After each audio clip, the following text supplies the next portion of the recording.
In the heart of the Arctic, beneath a world of blinding snow and endless ice, lay a secret the public was never meant to know. A city not of glass and steel, but of tunnels and chambers carved directly into Greenland's frozen depths. To the outside world, it was Camp Century, a scientific outpost studying snow, ice, and the polar environment. But buried under layers of classified documents and Cold War paranoia was the truth. The US Army wasn't just here to study the weather. They were here to test the limits of human engineering, to house a hidden nuclear reactor, and to prepare for one of the most audacious military plans in history. A plan so secret, so risky, that it was codenamed Project Iceworm. The year was 1959. The Cold War was in full swing. Washington was desperate for a strategic advantage against the Soviet Union, and Greenland, positioned perfectly between North America and the USSR, was the ultimate high ground.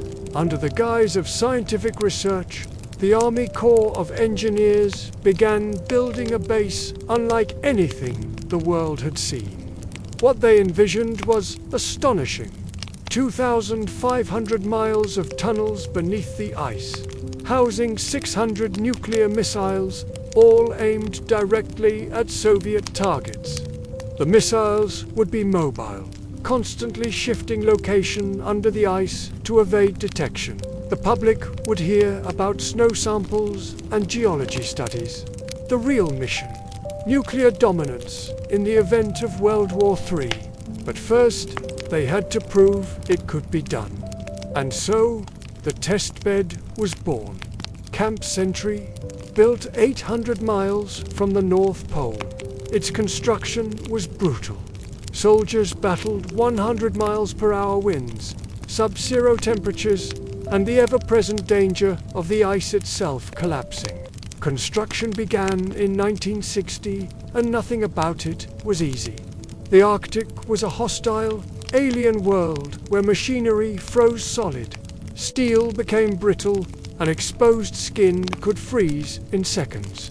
Everything from massive prefabricated arches to crates of supplies had to be dragged in by tracked convoys across miles of shifting ice. Engineers carved long trenches into the glacier, each one 30 feet deep and covered by arched steel roofs. These trenches became the streets of the underground city. Snow was packed over the roofs, insulating the base and hiding it from spy planes. Inside, the tunnels branched into living quarters, laboratories, a kitchen, a chapel, even a barber shop. But the jewel of Camp Century wasn't its layout, it was its power source. Deep inside one of the tunnels, engineers installed a portable nuclear reactor, the PM-2A. This was the first and only time the US Army operated a nuclear plant in the Arctic. It powered lights, heaters, labs, and life support systems, allowing more than 200 men to survive in relative comfort in one of Earth's most unforgiving climates. On the surface, the US told the world Camp Century was a polar research station. And indeed, scientists did conduct groundbreaking studies of ice cores, geology, and Arctic weather patterns. But behind the scenes, data was also being gathered to see if the ice could hide an enormous missile network without collapsing.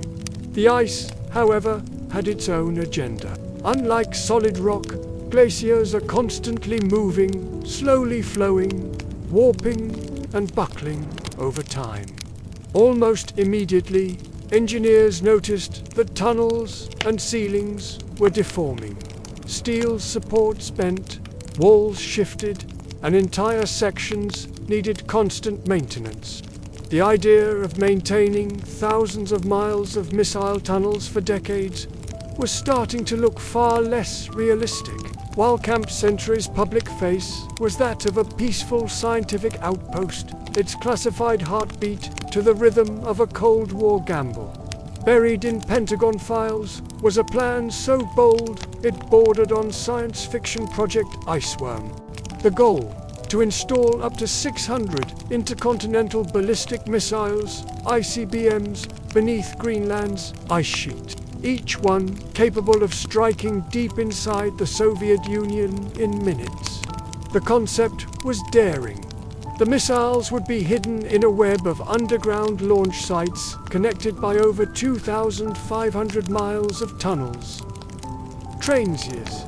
Actual underground missile trains would move these weapons around constantly, making it nearly impossible for the Soviets to know where they were at any given time. It was the ultimate cat-and-mouse game, played out beneath a frozen desert the size of a continent. But secrecy was critical. Officially, Denmark, which had sovereignty over Greenland, had never been told the full scale of the plan. They believed Camp Century was purely for research. In truth, it was a test-bed miniature version of the massive subterranean missile city the US hoped to build. Military planners envisioned a future where the entire ice sheet became a shifting fortress, hiding America's nuclear arsenal from prying satellites. The project's strategic advantage was undeniable. Unlike fixed silos back home, these missiles would be invulnerable to a first strike. However, this plan depended on one crucial assumption: that Greenland's ice was stable enough to hold the tunnels for decades. Early engineering reports painted an optimistic picture, but as months passed, the truth began to seep in like meltwater through cracks in the ceiling. The ice was alive, unpredictable, and slowly crushing their ambitions. At first, the engineers thought they could outsmart nature. They reinforced tunnel walls, added steel supports, and carved new shafts where the ice pressed too hard. But Greenland's ice sheet was no dead. Frozen slab, it was a slow-moving giant, shifting and grinding with relentless force. What had been a perfectly aligned hallway 1 month would buckle and twist the next. Entire sections sagged under their own weight, forcing crews to abandon them. Inside Camp Century, temperatures were supposed to remain stable, but subtle changes in the ice caused hairline fractures in the roof. Meltwater dripped into barracks and storage rooms. The constant creak and groan of the shifting ice became an eerie soundtrack to daily life. For the soldiers stationed there, the message was clear. The ice wasn't just a foundation, it was an adversary. The scientific teams dutifully continued their public experiments, studying snow compaction, drilling ice cores, but the classified military tests told a grimmer story. The launch bay mock tracks for the underground missile trains bent out of shape. Every fix was temporary, every patchwork repair a reminder that the ice would always win in the long run. By the mid-1960s, the Pentagon faced a hard truth. The dream of Project Iceworm couldn't survive Greenland's shifting, unpredictable landscape. Without ever officially admitting the plan's true nature, they began winding it down. By 1967, Camp Century was abandoned, tunnels left to collapse, its machinery buried in the snow. On paper, it was a completed scientific mission. In reality, it was a Cold War gamble lost to the forces of nature. Yet, the story didn't end there. What they left behind, reactor, waste, fuel, chemicals, would one day come back to haunt the Arctic as climate change began to melt the ice that had hidden it for decades. For decades, Camp Century lay silent entombed in Greenland's ice, its secrets sealed away by snowdrifts and time. But in the 21st century, something unexpected began to happen. As global temperatures rose and Arctic melt accelerated, scientists started to worry that what was buried beneath the surface might not stay buried forever. In 2016, A study from the University of Zurich and Columbia University shook the environmental community. Using advanced climate models, researchers projected that by the end of the 21st century, melting could expose Camp Century's buried infrastructure along with over 200,000 liters of diesel fuel.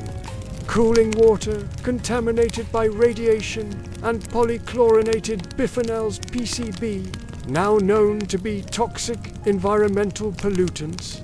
The ice, once their greatest ally, was now melting into a threat.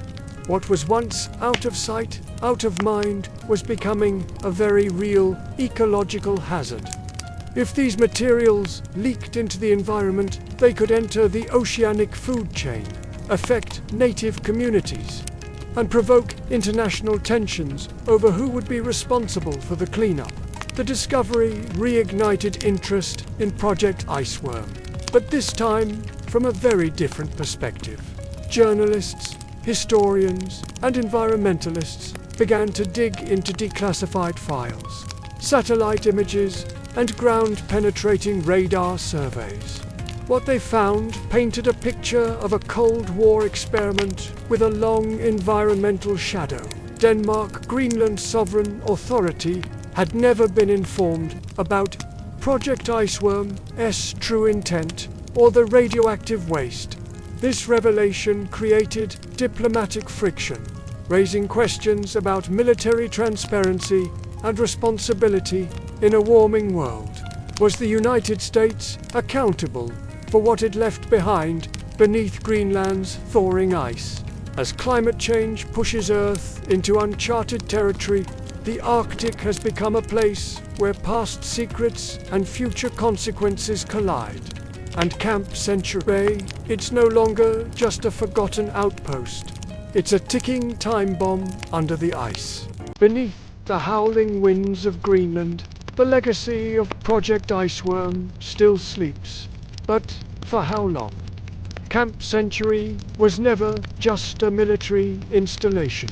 It was a symbol of ambition, of arrogance, and of how far a nation would go to outpace its rivals during one of history's most dangerous eras.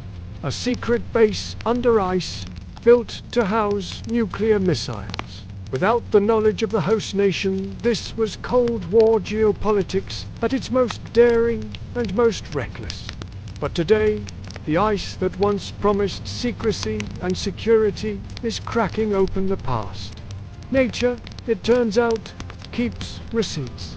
And as the permafrost melts and the climate shifts, yesterday's hidden sins begin to rise to the surface. The environmental aftermath of Project Iceworm is no longer hypothetical, it's a real and growing threat. We now live in an age where the Cold War's ghost haunts our warming world, and the questions it leaves behind are chilling. What other secrets were buried in the name of national security?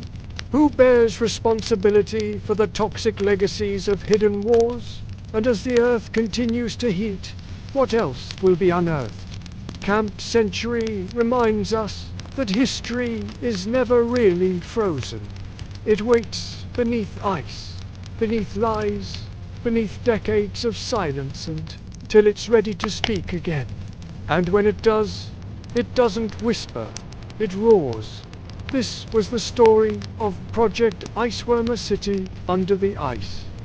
A secret buried by frost, and a legacy thawing with every passing year. This is Pulse of America TV. Don't forget to subscribe for more truth unearthed, one forgotten story at a time.